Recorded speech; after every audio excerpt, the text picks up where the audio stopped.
গত 15 বছর থেকে একটা কথা খুব বেশি শোনা যায় যে ভারত আমাদের বন্ধু রাষ্ট্র। এখন আমার প্রশ্ন, এটা কেমন বন্ধু যে শুধু নেয় কিন্তু বিনিময়ে কিচ্ছু দেয় না?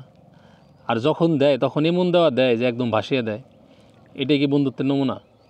এমন বন্ধুর চাইতে আমি মনে করি শত্রুও ভালো। আসসালামু আলাইকুম, আশা করি সবাই ভালো আছেন। আমি আর শম্পা আসছি আমাদের বাড়ির পাশের যে ধলেশ্বরী নদী, এখানে দেখার জন্য যে পানির অবস্থা কীরকম। তো যেটা লক্ষ্য করলাম, পানিতে প্রচুর পরিমাণে স্রোত যাইতেছে, মানে মনে হচ্ছে যে পানিতে নতুন জোয়ার আসছে। তো এটার কারণ হচ্ছে যে টানা বৃষ্টিপাত। তো আলহামদুলিল্লাহ আমাদের এখানে এখন ওইরকম মানে খারাপ কোনো পরিস্থিতি তৈরি হয় নাই। এখন সামনে হবে কিনা জানি না, বাট দেশের 8টা জেলা, বিশেষ করে ফেনী, নোয়াখালী, কুমিল্লা, লক্ষ্মীপুর, হ্যাঁ, চট্টগ্রামের দিকেও এখন বাড়ি বর্ষণ হইতেছে। তো ওগুলার নিউজ টিউজ দেখে আসলে একটু চিন্তায় লাগতেছে যে মানে কি হয়। এর মধ্যে ফেসবুকে কিছু নিউজ শুনতেছি যে তিস্তার ওইদিকেও নাকি পানি টানি বাড়তেছে। সো ওইদিকে যদি বাড়ে তাহলে আমরাও এফেক্টেড হব আর কি। আমি জানি আমার ভিডিও ইন্ডিয়ার অনেক দর্শক দেখেন, তাদের কাছে খারাপ লাগতে পারে, কিন্তু আপনাদের কাছে আমার একটা প্রশ্ন।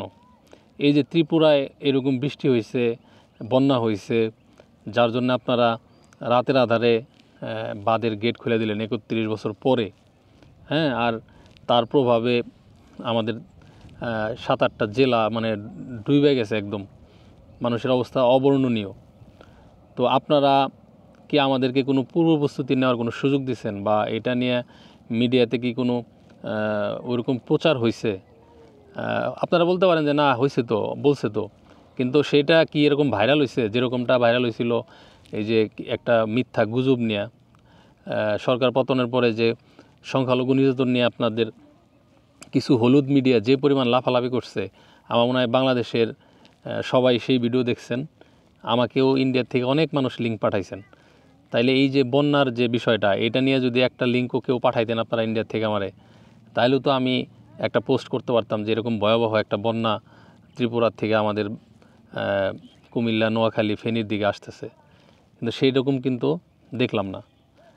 তো এখন ভারতের কথা আসলে কি বলবো, ভারত তো আমাদের বন্ধু ভাবেন আগের থেকেই, এটা আপনারা স্বীকার করেন আর না করেন, হ্যাঁ, এটাই বাস্তব।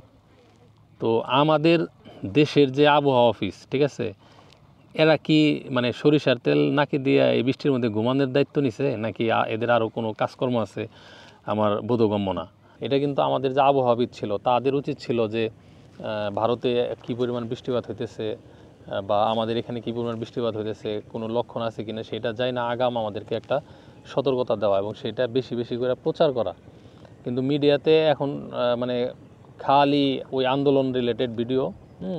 আর বাংলাদেশের মানুষও এত খারাপ, নতুন সরকার আসছে মানে 20 দিনও হয় নাই, এর মধ্যে আন্দোলনের একটা মানে মৌসুম বানিয়ে ফেলাইছে। মানে যার যত ধরনের দাবি আছে মানে তাদের ধারণা যে 1 মাসের ভিতরেই সব পুরা করতে না পারলে আর এই সুযোগ পাওয়া যাবে না, এরকম একটা মানে পরিস্থিতি তৈরি হয়েছে।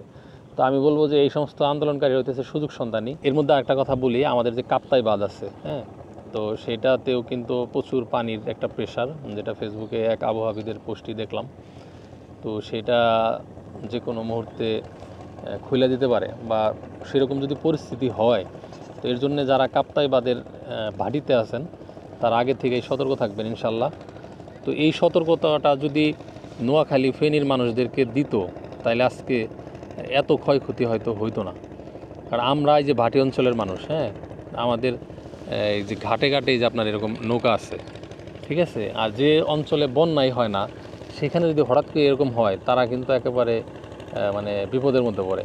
আর আমাদের এই সমস্ত অঞ্চলে যদি বন্যা হয়, প্রতি বছরই একদম যে ঘরের লেভেলে আসে, এমনও সময় গেছে যে ঘর সুই মানে ঘরের ভিতরে পানি ঢুকে গেছে। সো এটার কীভাবে ট্যাকেল করতে হয় এটা আমরা যারা বাটির মানুষ আমরা জানি, কিন্তু ওরা কিন্তু জানবে না।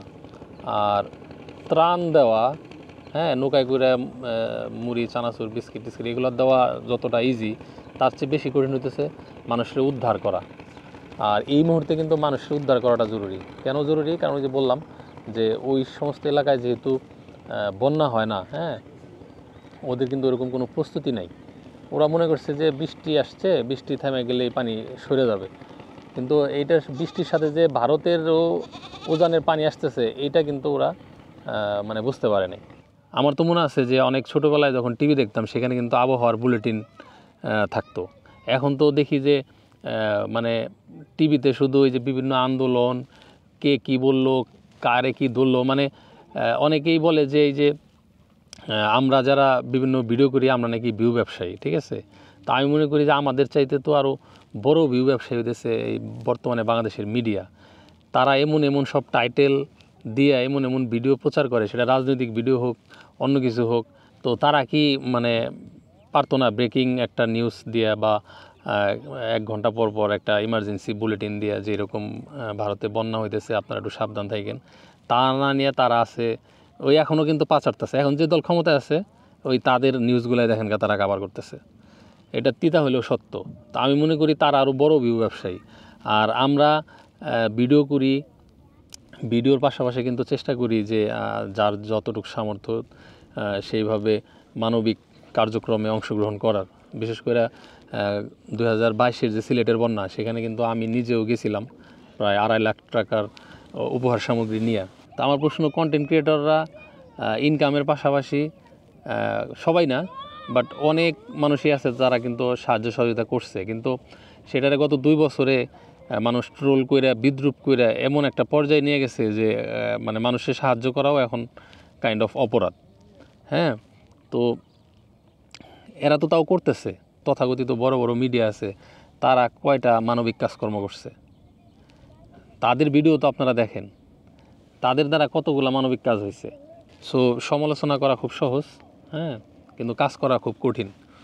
আমাদের ভিতরে একটা ধ্যান ধারণা আছে, ঠিক আছে, এই যে বিভিন্ন ত্রাণ অনুদান সরকার থেকে যখন মানে দেশবাসীর জন্য দেওয়া হয়, তার 70% সিস্টেম লস হয়ে যায়। মানে বিভিন্ন নেতা পাতি নেতারাই খায় শেষ দেয়।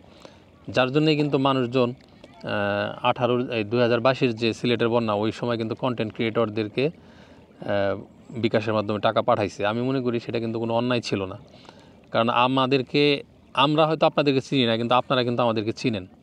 তো আমাদের উপর আপনাদের একটা আস্থা আছে, ভরসা আছে, সেই জন্যই কিন্তু আপনারা দেন।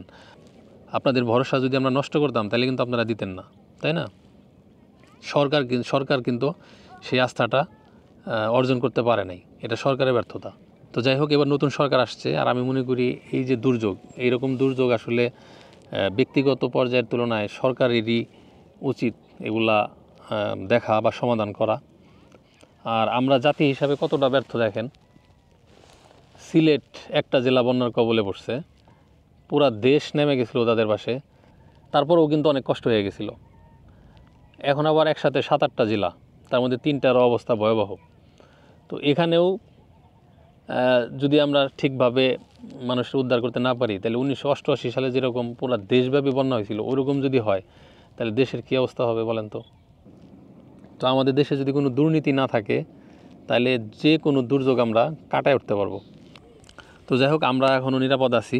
তো একটা নিউজে দেখলাম যে উজানে তিস্তা দিয়েও নাকি পানি আসতেছে, সেটা যদি না আসে তাহলে তো ভালো, আর আসলে তো আপনাদেরকে আপডেট দিব। আর এই মুহূর্তে আপাতত ফেনী যাওয়ার কোনো প্ল্যান আমার নাই, হ্যাঁ। আর যদি যাই আপনাদেরকে জানাবো। আমার মনে হয় অনেকেই অলরেডি গেছেন, যারা গেছেন তাদেরকে ধন্যবাদ। তাদেরকে ক্রিটিসাইজ না করে তাদেরকে সমর্থন করেন, সেটাই ভালো হবে। তো যাই হোক, ধন্যবাদ সবাইকে যারা কষ্ট করে ভিডিও দেখলেন। ভালো থাকেন, আল্লাহ হাফেজ, আসসালামু আলাইকুম। মাছ ধরে না ভাই এগুলায়? না ভাই, ধরে না তাই না ভাই। ওগুলা কি কেইসা দিয়া না? হ্যাঁ ভাই। টাকি মাছ না কি ধরে? না ভাই, এটা গাইডা ধরে পাকার ধরে। ও আচ্ছা আচ্ছা।